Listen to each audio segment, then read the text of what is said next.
প্রিয় দর্শক আসসালামু আলাইকুম। এই মুহূর্তে পাওয়া আবহাওয়ার সর্বশেষ তথ্য আপডেট জানিয়ে দেবো। সেই সাথে জানিয়ে দেবো আগামী 24 থেকে 48 ঘন্টা বাংলাদেশে আবহাওয়া কী ধরনের পরিবর্তন হতে পারে এবং তাপমাত্রা কী ধরনের পরিবর্তন হতে পারে সব কিছু জানিয়ে দেবো এই ভিডিওতে। প্রিয় দর্শক, আপনারা যারা নতুন আছেন আমার চ্যানেলটি সাবস্ক্রাইব করে দিবেন, সেই সাথে বেল আইকনটি ক্লিক করতে ভুলবেন না যেন সবার আগে সর্বশেষ আপডেটটি পেয়ে যান। সেই সাথে আপনি কোন জেলা থেকে আমার এই ভিডিওটি দেখছেন কমেন্ট করে জানাবেন।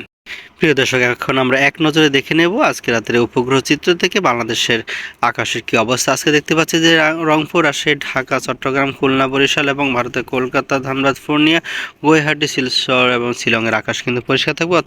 অর্থাৎ আজকে রাতে কিন্তু বৃষ্টি হওয়ার একদমই আশঙ্কা নেই এবং আকাশে কোথাও কিন্তু ঘন কালো কোনো মেঘ দেখা যাচ্ছে না। আসমান একবারে পরিষ্কার থাকবে।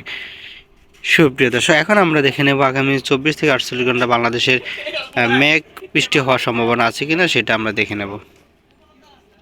সুপ্রিয় দর্শক, আজ হলো বুধবার 26শে মার্চ। আজকে রাত কিন্তু আকাশ পরিষ্কার থাকবে। অর্থাৎ বাংলাদেশের রংপুর, আসে ঢাকা, খুলনা এবং ভারতের কলকাতা, ধানবাদ, পূর্ণিয়া, শিলচর, শিলং আকাশ কিন্তু পরিষ্কার থাকবে। কোথাও মেঘ বৃষ্টি হওয়ার কোনো সম্ভাবনা। সেই সাথে আমরা যদি দেখি আগামীকাল বৃহস্পতিবার 27শে মার্চ, আগামীকাল কিন্তু বাংলাদেশের ঢাকা এবং ঢাকার কুমিল্লা এবং চট্টগ্রাম এবং খাগড়াছড়ি আকাশ কিন্তু হালকা মেঘলা থাকতে পারে, তবে বৃষ্টি হতে কোনো সম্ভাবনা নেই। সে সাথে গুয়াহাটির আকাশে কিন্তু অর্থাৎ শিলংয়ের আকাশ কিন্তু মেঘলা থাকবে, সেখান থেকে হালকা বৃষ্টিপাত হওয়ার সম্ভাবনা আছে। যদি আমরা শুক্রবার 28 তারিখ থেকে শুক্রবার 28 তারিখে কিন্তু রংপুর, আসে ঢাকা, খুলনা, ময়মনসিংহ এবং মেহেরপুর, কুমিল্লা, খুলনা, বরিশাল এবং কলাপাড়া থেকে সব জায়গায় কিন্তু বাংলাদেশ আকাশ পরিষ্কার থাকবে, অর্থাৎ বৃষ্টি হতে কোনো সম্ভাবনা নেই।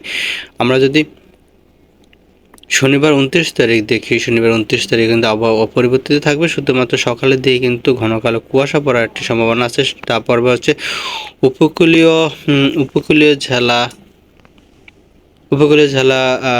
কলাপাড়া এবং খুলনা, বরিশাল এবং কুমিল্লা ও চট্টগ্রাম, মহেশখালী, টেকনাফে কিন্তু সকাল ভোররাত্রি কিন্তু ঘন কালো কুয়াশা পড়বে এবং বেলা বাড়ার সাথে সাথে কিন্তু এটি কমে যাবে। সে সাথে মেঘমালা কিন্তু আকাশে দেখা যাচ্ছে না, অর্থাৎ কোথাও বৃষ্টিপাত হওয়ার কিন্তু একবারে সম্ভাবনা নেই।